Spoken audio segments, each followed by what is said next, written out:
This interview is part of the History Heard project. The content of this interview may be used for historical research. However, no part of the video itself may be reproduced without the express written permission of an authorized representative of History Heard. Today is June 25th, 2009 at, what time is it, 1? This is in Reston, Virginia. This is an interview with Vint Cerf in Reston, Virginia.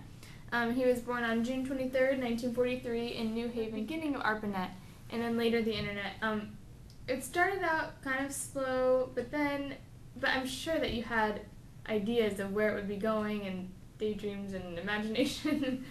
Well, people ask that standard question that everybody asks. Right. Question 101, did you know what was going to happen, at the time you were doing it?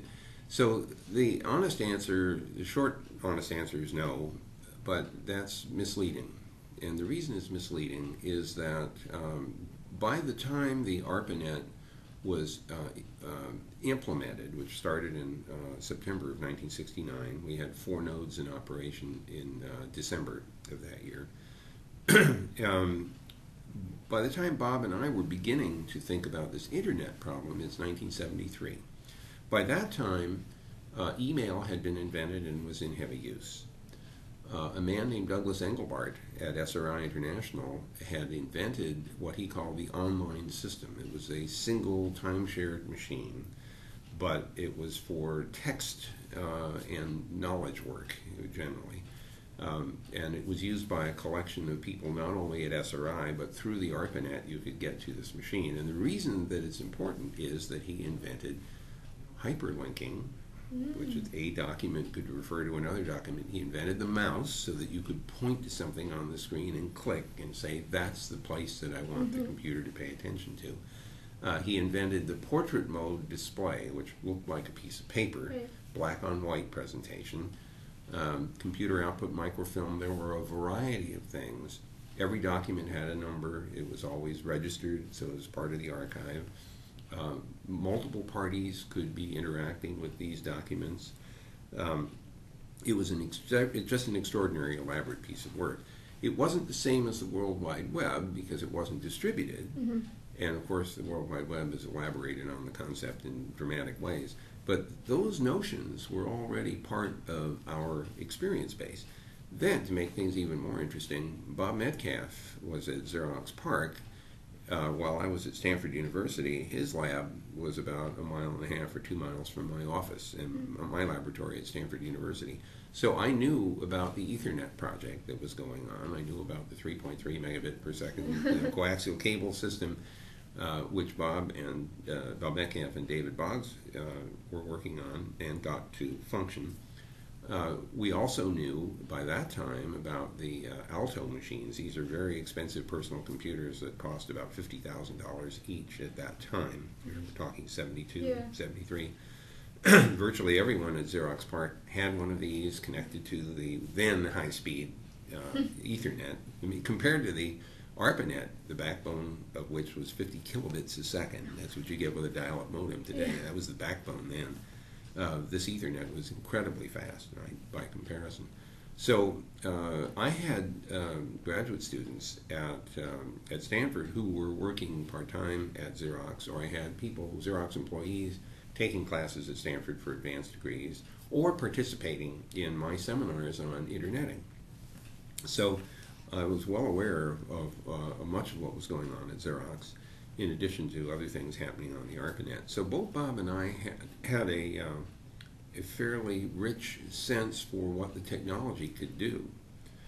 I don't think that we had a clear idea of what would happen if 1.5 billion people had access to it all around the world, but we could see that it was a powerful technology, and we focused very hard on making it expansible. So we wanted to have arbitrarily large numbers of networks interconnected together. We wanted the basic design, the internet packet design, to be independent of the underlying transmission and switching system. And the reason that was so important is that we imagined that 25 years from the time we were doing this design, many new kinds of transmission and switching technologies would be invented. Optical fiber, satellite links, mobile radio. And of course, we were starting to experiment with some of those with the packet satellite and packet radio system. The Ethernet was also part of our radar screen. So making it insensitive to this underlying transmission technology meant that every time somebody invented a new thing, it would still work. You could still carry these internet packets around. So this built in a certain future-proofing to the system. The other thing that was, I think, derivable from the ARPANET experience and fundamental to the flexibility of the internet is that the packets themselves don't know what they're carrying. So it's a bag of bits, sent from point A to point B, but the network doesn't know whether that should be interpreted as video or audio or email or web page. So what's important about that is that it means that you can invent new applications that rely only on interpreting the meaning of the packets at the edges of the net. So you can invent streaming video and streaming audio and all these other things. On top of all this, during the period of time when we were doing the detailed design of the internet, we started with the architecture work in '73, we started doing detailed design of the protocols in '74, we started experimentation in 1975. By that time, we were also beginning to experiment with packetized voice. So we were anticipating the possibility of using packet switch networks to carry voice communication, and not very long thereafter we were experimenting with packetized video. So all of these things were part of the intellectual environment of invention in this internet evolution. So even though I don't think we could have predicted all the things that have happened since the net started operating, which is 1983, I think we had a pretty good sense for the potential. And I know for certain that it was in 1988 that I recognized the importance of moving towards a commercialized framework for the internet, because I couldn't figure out how the U.S. government or other governments would pay for everyone's use of the net, and I wanted everybody to be online. So we had to have an economic engine driving this thing, which meant find a way to make it commercially attractive.